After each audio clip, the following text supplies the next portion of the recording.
Assalamualaikum warahmatullahi wabarakatuh. Bagaimana kabarnya hari ini anak-anak? Semoga kita selalu diberikan kelancaran, kesehatan, dan kemudahan untuk melakukan kegiatan pada pagi hari ini. Untuk materi pada pagi hari ini, kita akan belajar mengenai pengembangan pusat-pusat keunggulan ekonomi untuk mensejahterakan masyarakat. Baiklah anak-anak, seperti apa materinya? Mari kita belajar pada pagi hari ini. Sebelum memulai kegiatan pada pagi hari ini, alangkah lebih baiknya kita untuk berdoa terlebih dahulu. Mari anak-anak kita berdoa sesuai dengan agama dan kepercayaan masing-masing. Berdoa dimulai. Cukup?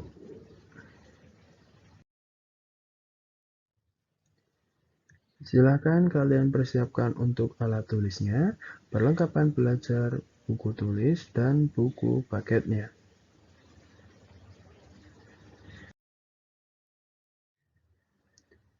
Untuk kompetensi dasar pada pagi hari ini, kita akan belajar pada kompetensi dasar 3.3, yaitu menganalisis ketergantungan antar ruang dilihat dari konsep ekonomi, yaitu produksi, distribusi, konsumsi, harga, dan pasar, serta pengaruhnya terhadap migrasi penduduk, transportasi, lembaga sosial, dan ekonomi, pekerjaan, pendidikan, dan kesejahteraan masyarakat.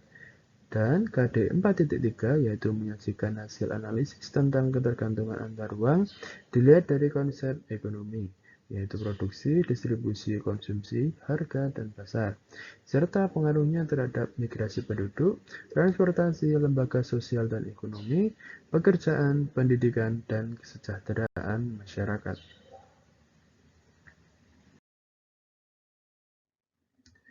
Tujuan pembelajaran pada pagi hari ini, setelah kita mengikuti kegiatan pembelajaran, kalian diharapkan mampu untuk menjelaskan pusat-pusat keunggulan ekonomi yang ada di Indonesia, serta pengaruh pusat-pusat keunggulan ekonomi tersebut pada masyarakat.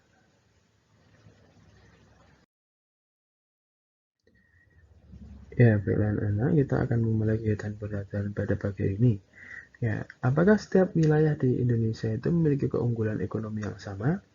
Sebagai contoh, misal di wilayah yang sangat kecil, misal di Sleman. Nah, di Sleman ini, apakah setiap kecamatan itu memiliki keunggulan ekonomi yang sama? Contohnya di Turi, ya, dengan di kota atau di kecamatan Ngaglik. Nah, di situ setiap kecamatan itu memiliki keunggulan ekonomi yang berbeda. Ya, karena apa? Karena setiap wilayah itu memiliki kondisi alam yang berbeda, kondisi sumber daya manusia yang berbeda, teknologi yang berbeda, sehingga memunculkan perbedaan-perbedaan dari keunggulan ekonomi setiap daerahnya. Contoh di Turi itu keunggulannya adalah salak, pasir, ya. Sedangkan di kecamatan lain tidak ada salak atau pasir. Jadi kenapa wilayah di Indonesia itu memiliki keunggulan ekonomi yang berbeda-beda.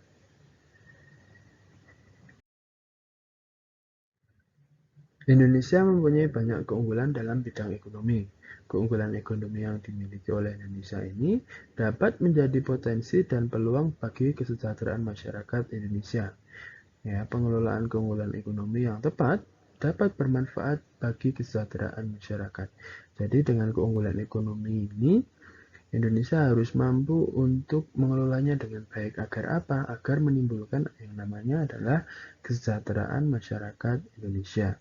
Jadi kalau tidak dikelola dengan baik, itu tidak akan mensejahterakan masyarakatnya.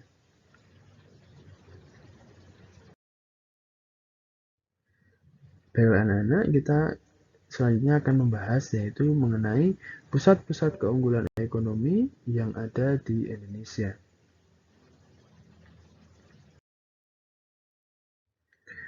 Untuk pusat keunggulan ekonomi yang pertama adalah PT Freeport Indonesia. PT Freeport adalah sebuah perusahaan afiliasi dari Freeport McMoran Copper and Gold Inc. atau PT Freeport ini menambang, memproses dan melakukan eksploitasi terhadap biji yang mengandung tembaga, emas, dan perak. PT Freeport ini beroperasi di daerah dataran tinggi di Kabupaten Mimika, Provinsi Papua di Indonesia. Freeport Indonesia memasarkan konsentrat yang mengandung tembaga, emas, dan perak ke seluruh penjuru dunia.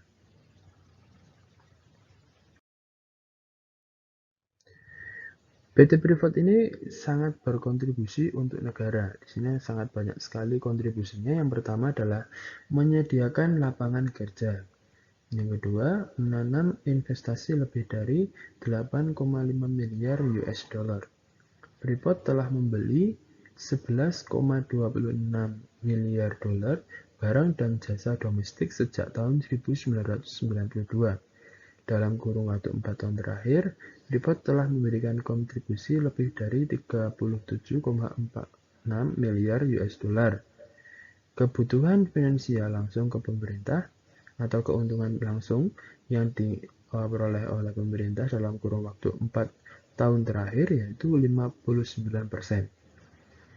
Kajian LPMUI pada dampak multiplier effect dari operasi Freeport di Papua ini di tahun 2011 0,8% untuk PDB Indonesia, 45% untuk PDRB Provinsi Papua, dan 95% untuk PDRB Mimika.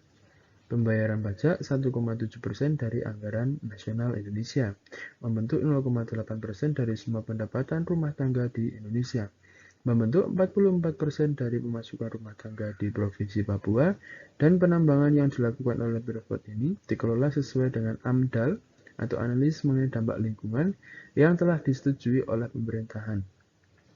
Dan Freeport ini terus mengevaluasi potensi dampak operasi tambang melalui pengukuran mutu air, geologi, hidrologi, sedimen, mutu udara, dan meteorologi secara terus-menerus.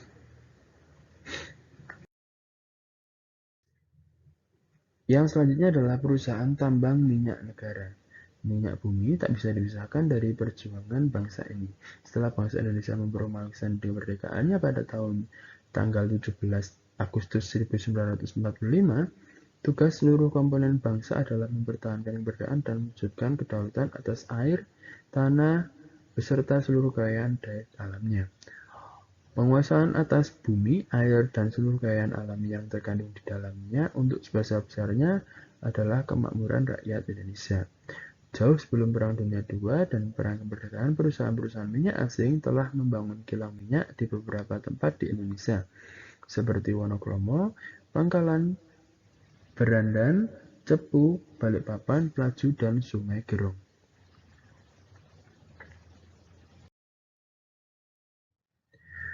Ya, kilang minyak. Apa itu kilang minyak? Kilang minyak atau oil refinery adalah pabrik atau fasilitas industri yang mengolah minyak mentah menjadi produk petroleum yang bisa langsung digunakan maupun produk-produk lain yang menjadi bahan baku bagi industri petrokimia. Produk-produk utama yang dihasilkan dari kilang minyak antara lain adalah minyak bensin atau gasolin, minyak diesel, minyak tanah atau kerosin, dan lain sebagainya. Kilang minyak merupakan fasilitas industri yang sangat kompleks dengan berbagai jenis peralatan proses dan fasilitas pendukungnya. Selain itu, pembangunannya juga membutuhkan biaya yang sangat besar. Namun, pada pelaksanaannya, perusahaan atau pabrik ini bisa menjadi pusat keunggulan ekonomi negara. Bagaimana proses dalam kegiatan kilang minyak? Minyak mentah yang baru dikumpulkan keluar dari tanah dan belum diproses umumnya tidak begitu bermanfaat. Agar dapat dimanfaatkan secara optimal, minyak mentah tersebut harus diproses terlebih dahulu di dalam kilang minyak. Minyak mentah merupakan campuran yang amat kompleks dan tersusun dari berbagai senyawa hidrokarbon. Di dalam kilang minyak tersebut, minyak mentah akan mengalami sebuah proses yang akan memurnikan dan mengubah struktur dan komposisinya sehingga diproses produk yang bermanfaat.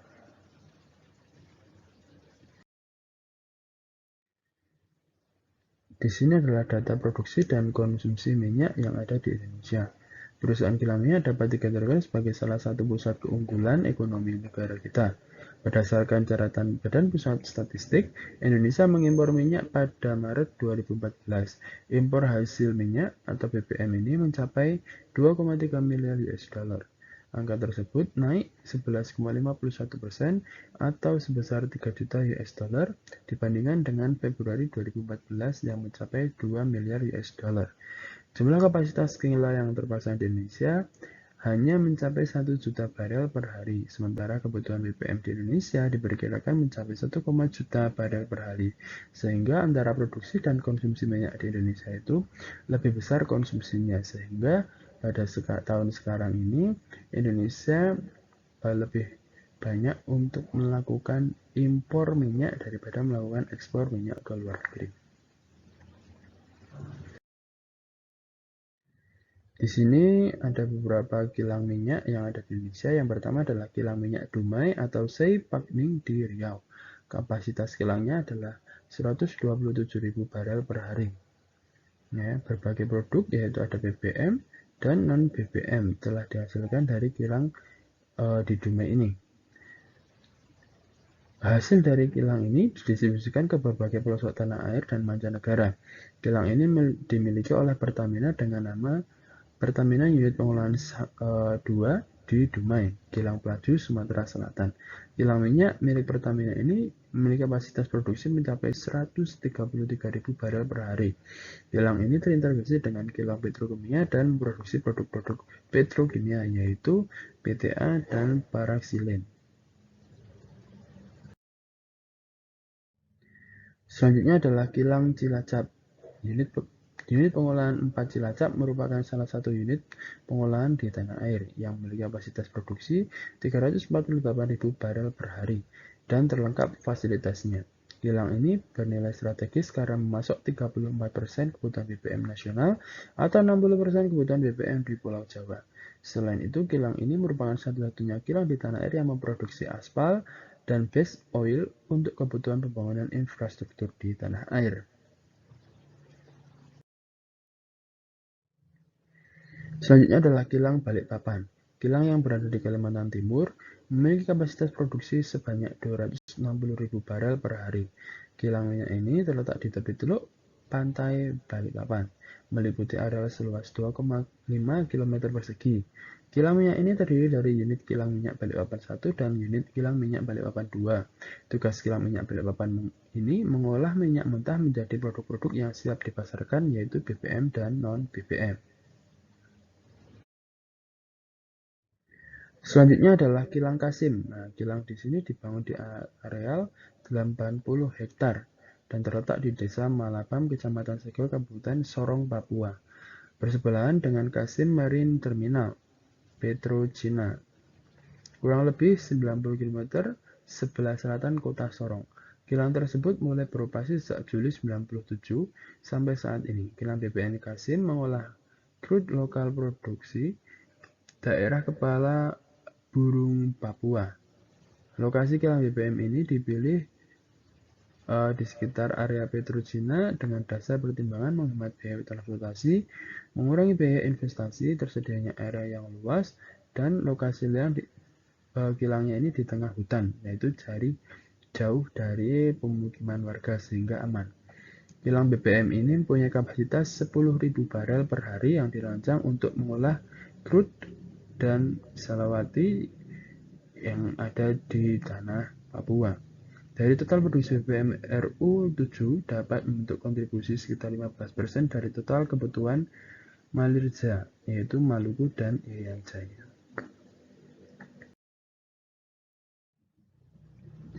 Selanjutnya adalah kilang Balongan. Kilang ini merupakan kilang paling terakhir dibangun Pertamina dari 7 kilang yang dimiliki oleh Pertamina. RU6 Balongan mulai beroperasi sejak tahun 1994. Kilang ini berlokasi di Indramayu, Jawa Barat, sekitar kurang lebih 200 km arah timur Jakarta, dengan wilayah operasi di Balongan, Mundu, dan Salam Dharma. Bahan baku yang diolah di kilang RU6 Balongan adalah minyak mentah duri dan minas yang berasal dari Provinsi Riau. Kilang ini memproduksi seperti premium, Pertamax Plus, solar, Pertamina Dex, kerosin, LPG, propilen, Pertamina RU 6 ini mempunyai kontribusi yang sangat besar dalam menghasilkan pendapatan, baik bagi PT Pertamina maupun bagi negara. Selain itu, RU 6 Balongan mempunyai nilai strategis dalam menjaga kestabilan pasokan BBM ke DKI Jakarta, Banten, sebagian Jawa Barat, dan sekitarnya yang merupakan sentra bisnis dan pemerintahan Indonesia.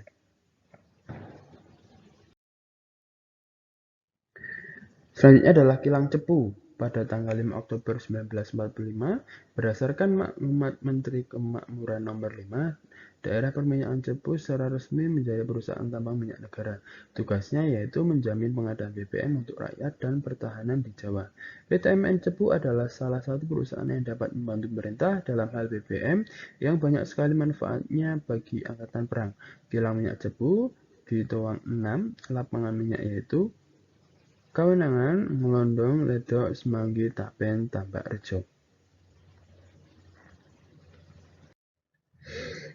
Untuk yang selanjutnya adalah batik Indonesia. Batik adalah kerajinan yang memiliki nilai seni tinggi dan telah menjadi bagian dari budaya Indonesia. Batik adalah kain bergambar yang pembuatannya secara khusus dengan menuliskan atau menggerakkan malam pada kain itu. Kemudian pengolahannya diproses dengan ketentuan yang memiliki kekhasan batik Indonesia secara teknik, teknologi, serta pengembangan motif dan budaya yang terkait. UNESCO telah menetapkan batik sebagai warisan kemanusiaan untuk budaya lisan dan non-bendawi sejak tanggal 2 Oktober 2009.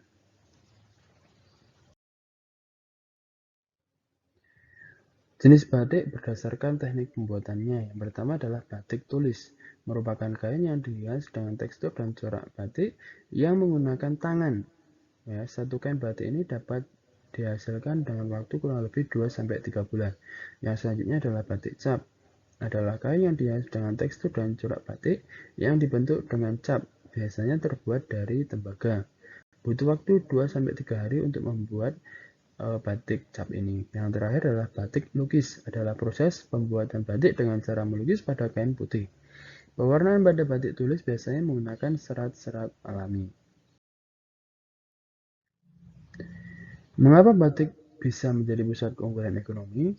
Batik ini berasal dari berbagai daerah di Indonesia dengan ciri khasnya sendiri-sendiri. Selain itu, batik juga mempunyai corak yang bermacam-macam menurut daerah asalnya. Batik pantas menjadi salah satu keunggulan bangsa, cagar budaya, dan cagar usaha yang bernilai sangat tinggi. Dari situlah, banyak pihak yang kemudian terdorong untuk membangun pusat-pusat batik, baik pusat produksi ataupun pusat penjualan. Melalui pusat batik Nusantara semacam ini, memudahkan para pedagang atau pengrajin dalam memasarkan hasil produksinya. Usaha tersebut juga sebagai cara agar batik menjadi salah satu pusat keunggulan ekonomi di Indonesia lebih banyak diperhatikan lagi.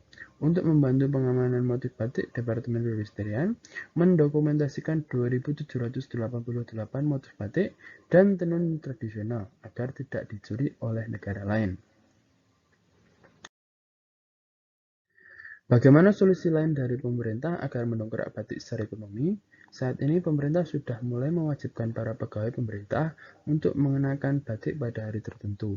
Para siswa di berbagai sekolah juga sudah banyak yang diwajibkan untuk memakai batik dan sebagainya.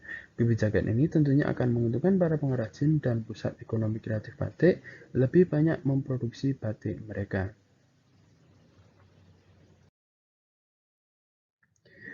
Yang selanjutnya materinya adalah pengaruh pusat-pusat keunggulan ekonomi terhadap masyarakat. Pengaruh yang pertama adalah migrasi penduduk. Perbedaan karakteristik ruang dan sumber daya yang dimiliki pada berbagai negara, sehingga setiap negara memiliki keunggulan ekonomi, mendorong untuk melakukan mobilitas penduduk atau pergerakan penduduk. Pergerakan tersebut mencakup pula pergerakan sumber daya berupa barang atau komoditas antar negara. Pusat keunggulan ekonomi yang ada di Indonesia dapat berpengaruh terhadap perpindahan penduduk atau migrasi. Penduduk akan melakukan perpindahan ke wilayah yang mendekati pusat keunggulan tersebut. Contohnya, di Jakarta itu adalah pusat keunggulan ekonomi yang ada di Indonesia. Oleh karena itu, masyarakat Indonesia itu banyak yang melakukan merantau dari daerah asalnya menuju ke Jakarta untuk mengadu nasib. Selanjutnya adalah transportasi. Untuk mendukung mobilitas penduduk antar negara, pemerintah membangun sarana jalan, bandara, pelabuhan, kapal laut, dan pesawat. Dengan ketersediaannya sarana tersebut, interaksi sosial, budaya, ekonomi antara penduduk negara di dunia ini dapat berjalan dengan baik.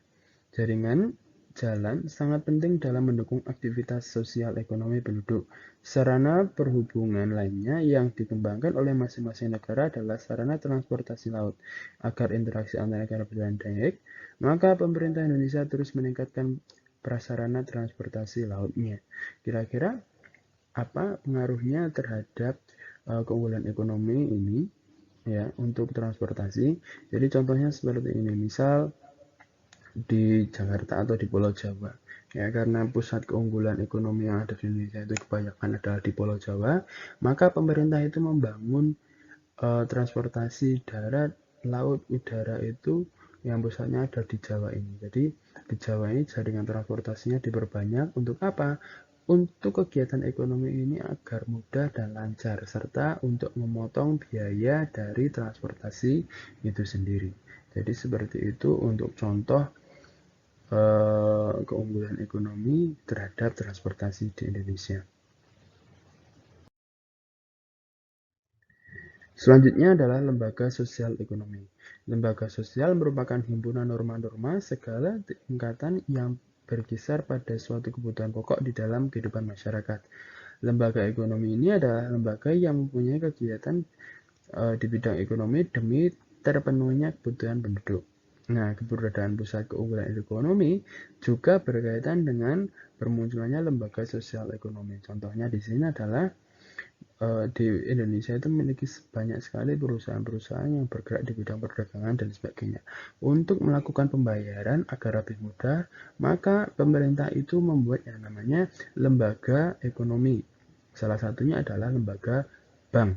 Nah, oleh karena itu untuk mempermudah transaksi di bank tersebut itu ada yang namanya cara ya atau produk yang digunakan dalam bank itu untuk mempermudah yang namanya transaksi jual beli. Jadi untuk transfer uang, untuk menyimpan uang, untuk meminjam modal itu dibuatlah lembaga ekonomi. Jadi keberadaan pusat keunggulan ekonomi juga akan berpengaruh terhadap lembaga sosial ekonomi yang ada di masyarakat. Selanjutnya adalah pendidikan. Sumber daya manusia yang berpendidikan akan menjadi modal utama pembangunan nasional, terutama untuk perkembangan ekonomi. Setiap negara berusaha untuk meningkatkan kualitas pendidikan agar menghasilkan sumber daya manusia yang kreatif, inovatif, dan mampu bersaing di tingkat internasional. Keunggulan pusat-pusat ekonomi membutuhkan tenaga ahli dan terampil. Jadi misal di Indonesia ini sangat banyak yang namanya kilang minyak ya atau pengukuran minyak. Oleh karena itu, perusahaan-perusahaan tersebut membutuhkan tenaga-tenaga ahli di bidang perminyakan. Ya, pengaruhnya apa ke bidang pendidikan? Pengaruhnya di Indonesia itu juga ada yang namanya perkuliahan atau sekolah dengan jurusan pertambangan. Nah, di situ karena dibutuhkan oleh perusahaan, maka pemerintah Indonesia itu membuka pendidikan untuk mendukung dari perusahaan tersebut.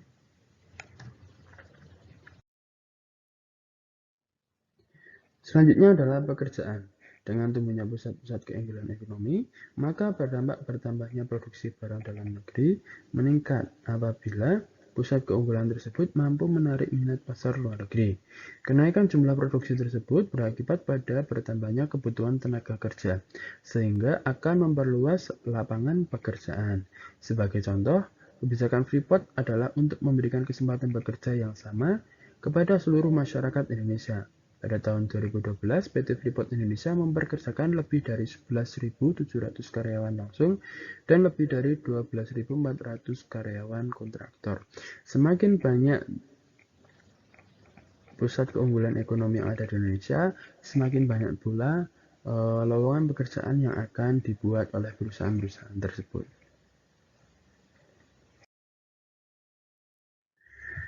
Baiklah anak-anak, kita sampai ke penghujung kegiatan pada pagi hari ini. Jangan lupa untuk selalu membuat ringkasan atau catatan di buku tulis kalian dengan memuat nama, pertemuan keberapa, hari atau tanggal, dan submateri yang kita pelajari pada pagi hari ini. Terima kasih kalian telah mengikuti kegiatan pada pagi ini dengan baik, dan mohon maaf jika Pak Oki ada salah kata. Pak Oki tutup. Wassalamualaikum warahmatullahi wabarakatuh.